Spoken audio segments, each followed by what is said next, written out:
জলে ডুবলো সনাতন আজ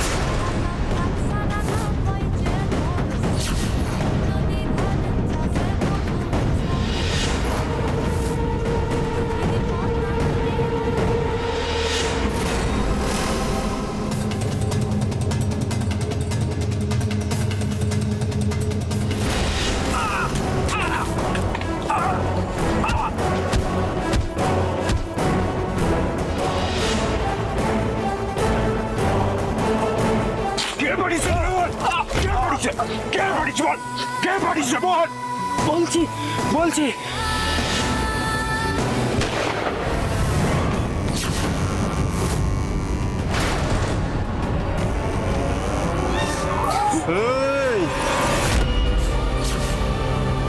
একে ভালোই ভালো ছেড়ে দে, নাহলে কিন্তু ওকে শেষ করে দেবো। স্যার ওকে ছেড়ে দিন, আপনি নিজের ওপর এভাবে ঝুঁকি নেবেন না স্যার, আপনি ছেড়ে দিন স্যার, আমি মরতে ভয় পাই না স্যার, আমি হাত জোড় করে বলছি স্যার, আপনি ছেড়ে দিন ওকে, ছেড়ে দিন স্যার। এই,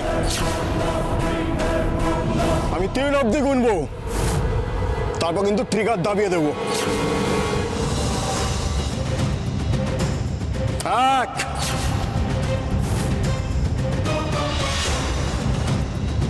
2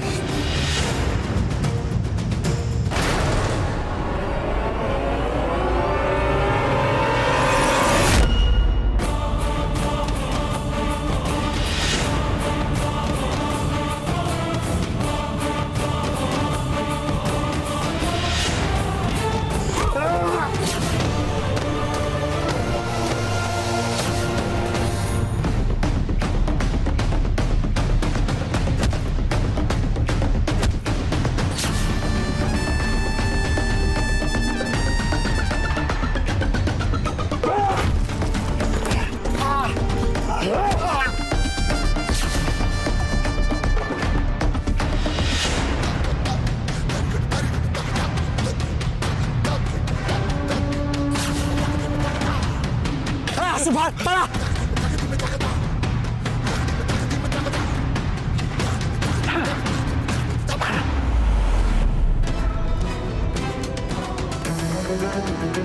একটুর জন্য ধরতে পারলাম না, হাত ফসকে বেরিয়ে গেল। চ, এখানে আর দাঁড়িয়ে লাভ নেই, ভেতরে চ, আমরা সোহাগার মিতাকে নিয়ে বেরিয়ে যাই। চ চ।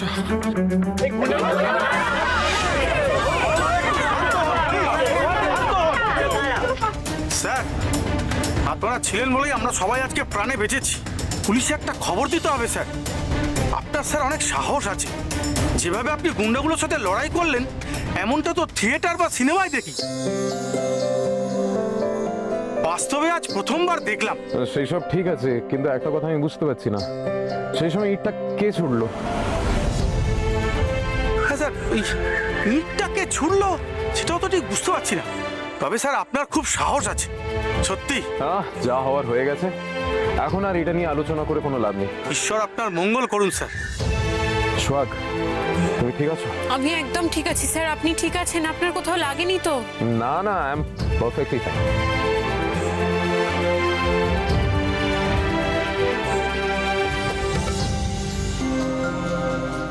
সূর্য স্যারের আজকে বিরাট বড় একটা ফাড়া কেটে গেছে ঠাকুর। আমাকে বাঁচাতে গিয়ে তো উনি জীবনটাই দিতে বসেছিলেন। মানুষটাকে বুঝতে পারি না আমি। সূর্য স্যার আমায় বাঁচিয়েছেন, ওনার প্রতি আমার কৃতজ্ঞতার শেষ নেই।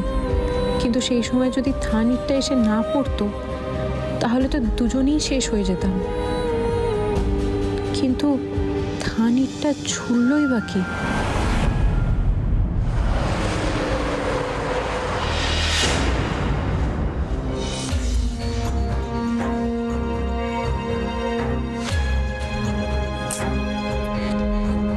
কত দেরি হয়ে গেল, সবাই মনে হয় খেতে ঘুমিয়েই পড়েছে, যে বিষ্ণুদাই সব কিছু একা হাতে সামলেছে।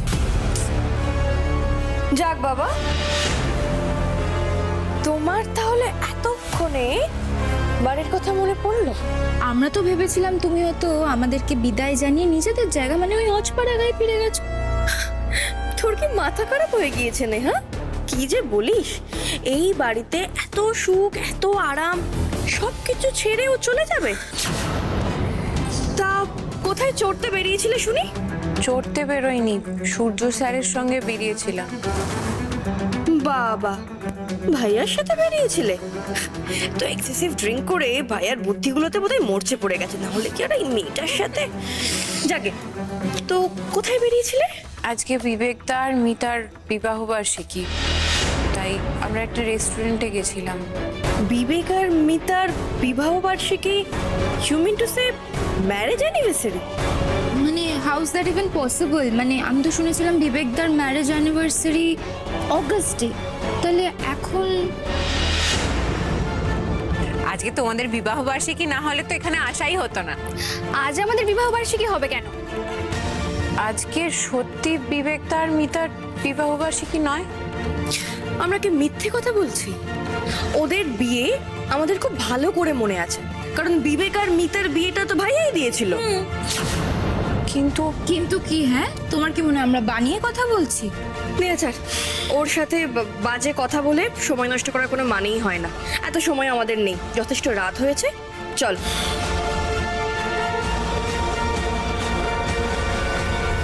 খুব উঠছো, খুব উঠছো। এরপরে ড্যাং ড্যাং করে যখন এই বাড়ি থেকে বেরোবে, তার আগে মম, বাবা বা আমাদের থেকে পারমিশন নিয়ে বেরোবে। আমি কর্তাবাবুর অনুমতি নিয়েই বেরিয়েছিলাম। সেটা কালকে বাবাকে জিজ্ঞাসা করলেই জানা যাবে।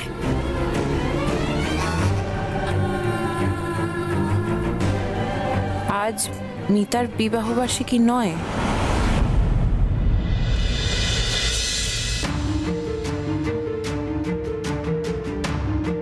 আমি তো শুনেছিলাম বিবেকদার ম্যারেজ অ্যানিভার্সারি অগাস্টে, তাহলে এখন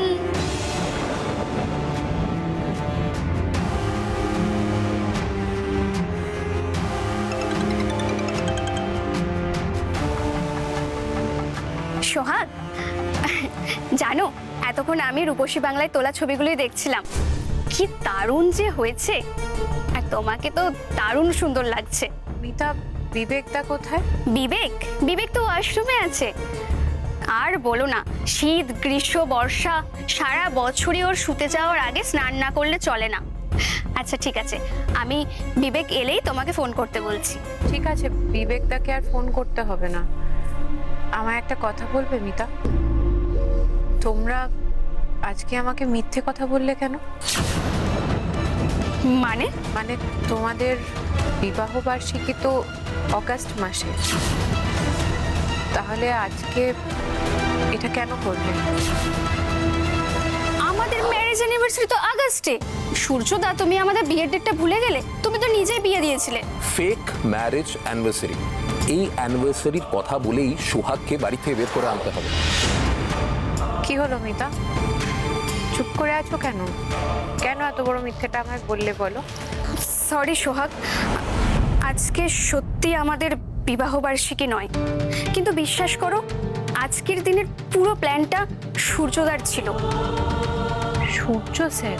হ্যাঁ সোহাগ, সোহাগ তুমি খুব লাকি যে সূর্যদার মতো একজন কেয়ারিং হাজবেন্ডকে পেয়েছো। সূর্যদা তো চাই, আমরাও চাই যে তুমি সব সময় আনন্দে থাকো। আজকের দিনটা কি আমরা কম আনন্দ করেছি বলো? মিথ্যেটা প্লিজ ভুলে যাও। ঠিক আছে, রাখছি তাহলে।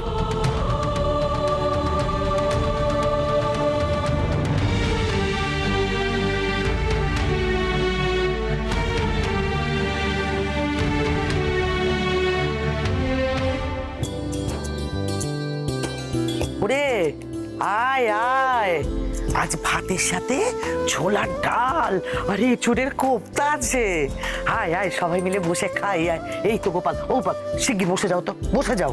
মা, এইটুকু তো ভাত, সবাই মিলে ভাগ বসালে আপনার আর কিছু থাকবে না। বাবা, এই একই কথাটা আমি দিম্মাকে কতবার বুঝিয়েছি, কতবার বলেছি, কিন্তু কেই বা শোনে কার কথা? দিম্মা সব খাবারটা আমাদের ঘরে খাইয়ে দেয়। খাইয়ে দেয়? বেশ করে। আমি বুড়ো মানুষটা এইসব ভালো মন্দ খাবার গপ গপ করে খাবো, আর তোরা শুকনো মুখে বসে থাকবি, তাই না? দিম্মা, আমরা না খেয়ে নেই এমন তো নয়, আমরা খেয়েছি। রাজভোগ খেয়েছো, সব জানি আমি। এই, বেশি কথা না বলে আমার সামনে এসে বস। আর তোরা যদি না খাস তাহলে কিন্তু আমিও এক গ্লাসও মুখে তুলবো না। আচ্ছা বাবা, আমরা খাবো খাবো, ঠিক আছে? তখন যে কথাটা বলতে বলতে থেমে গেলেন মা, সোহাগকে কেমন দেখলেন? কি মনে হয় মেয়েটা ভালো আছে তো আমার? খাসা আছে, খাসা।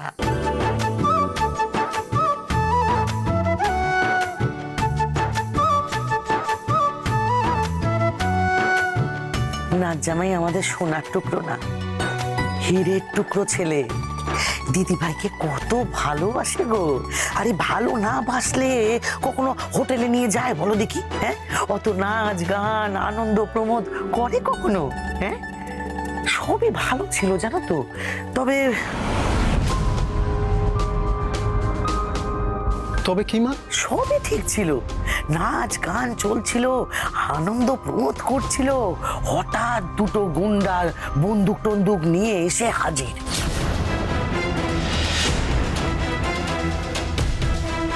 একে ভালোই ভালোই ছেড়ে দে, নাহলে কিন্তু ওকে শেষ করে দেবো। আমি আর দেরি করিনি। আমি শেষে কি করলাম, একটা থান ইট হাতে করে নিয়ে ওই গুন্ডাটার মাথায় দিলাম ছুঁড়ে। তারপর ওই গুন্ডাটা ওই বন্দুক টন্দুক ফেলে টেলে দিয়ে লম্প ঝম্প করে পালিয়েছে। কিন্তু নাচ জামাই ওই দুটো গুন্ডাকে এমন মার মেরেছে যে ওরা 7 দিনও বিছানা থেকে উঠতে পারবে না।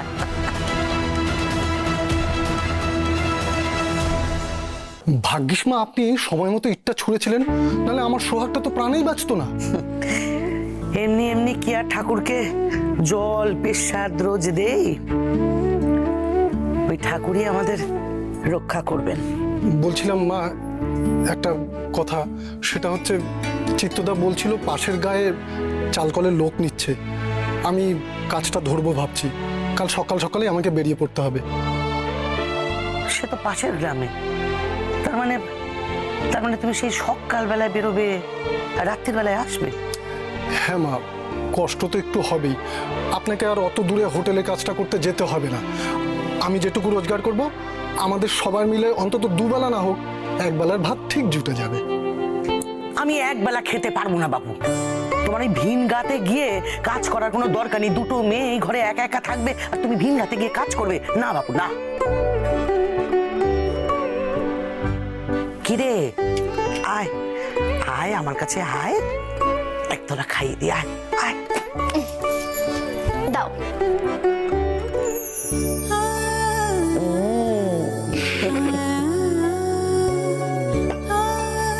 গোপাল মুখটা করো তো, করো মুখটা করো করো।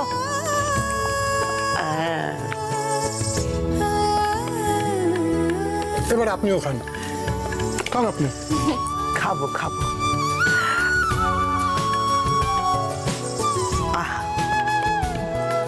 আজ হর গৌরীকে দেখে আসলাম,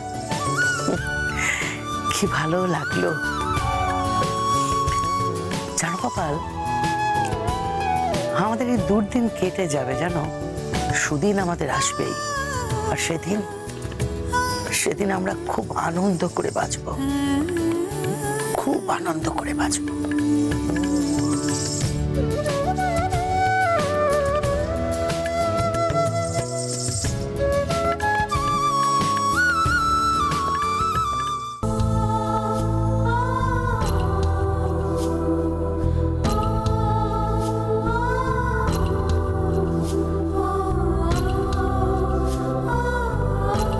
আজকের দিনের পুরো প্ল্যানটা সূর্যদার ছিল।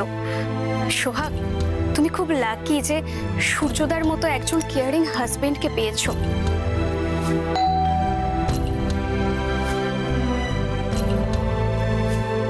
সূর্য স্যার এলেন বোধহয়। আইতাছি আইতাছি, আসেন এই ছোট কথা। বিষ্ণুদা ভাই কেমন আছো? Good.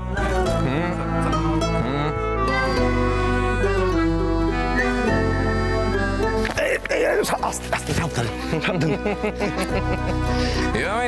বিষ্ণুদা Jesus in my life. এই বাড়িতে তুমি হচ্ছে আমার সেভিয়ার। এই ছোট কথা তুমি যে কি কইতাছো মাথা মুন্ডু আমার তো কিছুই মাথায় ঢুকতেছে না। বুঝতে পারছো না? ঠিক আছে, আমি তোমায় বোঝাচ্ছি। না কইতেছি কি আজকে অনেক রাত হয়েছে, কাল বুঝানি। না, আমি তোমায় এক্ষুনি বলবো, রাইট না। আচ্ছা আচ্ছা বুঝান। সেভিয়ার মানে হচ্ছে রক্ষাকর্তা। আমি এখন আসছিলাম, আস্তে আস্তে আমি পড়ে যাচ্ছিলাম। পড়ে যদি যেতাম আমার মাথা ফিরে যেত, হাত পা ভেঙে যেত, কত কিছু হয়ে যেতে পারতো। কিন্তু তুমি আমাকে একটা বড় বিপদের হাত থেকে বাঁচালে। তাই তুমি আমার রক্ষাকর্তা, মাই সেভিয়ার। আচ্ছা বুঝছি, এবার এক কাজ করেন, চলেন অনেক রাত হয়েছে, এবার চলেন ঘরে যান, ঘরে যান। না বিষ্ণুদা শোনো, বিষ্ণুদা কাল 9টায় আমি সবাইকে এখানে চাই। 9টায়? সকাল 9টায় আমি সবাইকে ড্রয়িং রুমে চাই। আচ্ছা ঠিক আছে। I want each and everyone over here. Okay? আচ্ছা ঠিক আছে, ঠিক আছে, ঠিক আছে। ওকে বিষ্ণুদা, গুড নাইট। সাবধানে সাবধানে। ও বিষ্ণুদা, তুমি কতবার আমার সেভিয়ার হবে? জীবনের পথে চলতে গেলে হোঁচট খেতেই হবে, কিন্তু হোঁচট খেয়ে থেমে থাকলে চলবে না। I have to move. যান যান। ওকে বিষ্ণুদা, গুড নাইট। ঠিক আছে, হ্যাঁ গুড নাইট, গুড নাইট। আচ্ছা বিষ্ণুদা, বলছি যে কাল সকাল 9টায় ড্রয়িং রুমে সবাইকে আমি ম্যাজিক দেখাবো। ম্যাজিক? ম্যাজিক 9টায় মনে থাকে। জান জান। ম্যাজিক ম্যাজিক ম্যাজিক ম্যাজিক ম্যাজিকই বটে, কি জানি কাল আবার কি হইব তার নাই ঠিক ঠিকানা।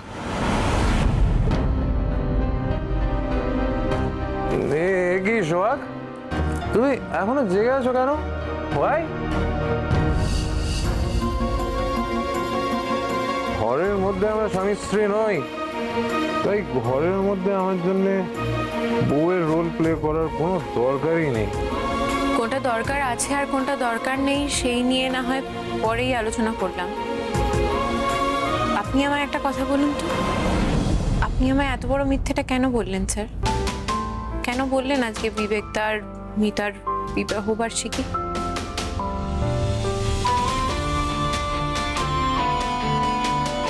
তার মানে আমি ধরা পড়ে গেছি? ওকে, কিন্তু আমি আমার মিথ্যের জন্য লজ্জিত বা দুঃখিত কোনোটাই নই, বরং মিথ্যের আলোয় মানুষের মনে দুঃখ ঘুচিয়ে দেয় সেই মিথ্যেকে আমি পাপ বা অন্যায় বলে মনেই করি না। কিন্তু কেন স্যার? আমাদের মধ্যে তো কোনো সম্পর্ক নেই, তাহলে আমার মনের দুঃখ ঘোচানোর জন্য আপনি এত মরিয়া হয়ে উঠলেন কেন? Because I love you. बेरंगे थे दिन, बेरंगी शामें आई है तुमसे। I mean to say, I'm sorry. I care for you. I care for you. পৃথিবীর লোকেদের কাছে আমরা স্বামী স্ত্রী, তাই স্বামী হয়ে বউয়ের মনটাকে ভালো রাখা, বউকে ভালো রাখা আমার ডিউটি। 6 মাসের জন্য এই লোক দেখানোর ডিউটি আমায় করতেই হবে।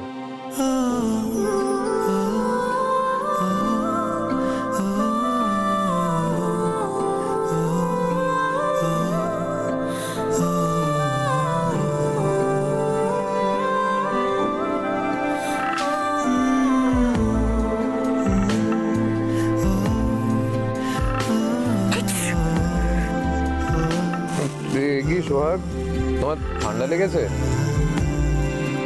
তুমি মাটিতে শোবে না আজকে, তুমি খাটে শোবে। আরে না না, আমি আমার বেডে আমার পাশে শুতে বলছি না। আমি জানি আমরা স্বামী স্ত্রী নই, আমি বলছি যে আমি আজকে মাটিতে শোবো, তুমি খাটে শোবে। না। কেন না?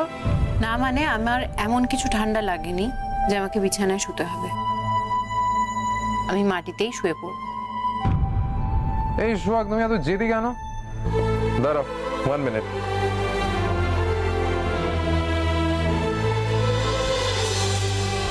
এই যে দেখো, হেড আমার, টেল তোমার।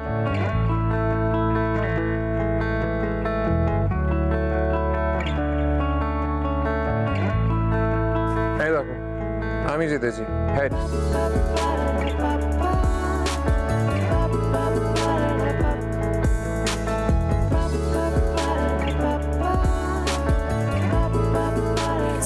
পড়তে বললাম, দিন বালিশটা দিন আমাকে, আমি শুয়ে পড়ব।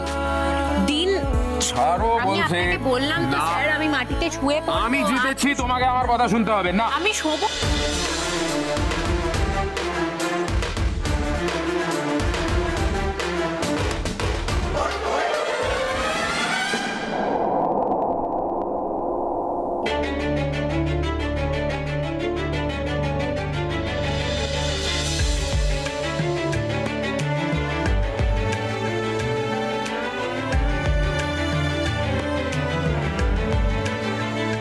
সকাল সাজে তোমার মাঝে খুঁজে পাই কাছে আসা আবেগগুলোয় গেঁথেছি মন সুতোয় আজ ভালোবাসা মনে হলো যে এলাম আমি ঘরে তোমার প্রেমে গেছে থেমে সময় আজি ভালোবাসা থাক ভালোবাসা যাক হাজার কারণে তোমারই সাথে স্বপ্ন খুঁজে পাক চলারই মানে তোমাকে খুঁজে ফিরি তাই সোহাগে আদরে সোহাগে আদরে সোহাগে আদরে সোহাগে আদরে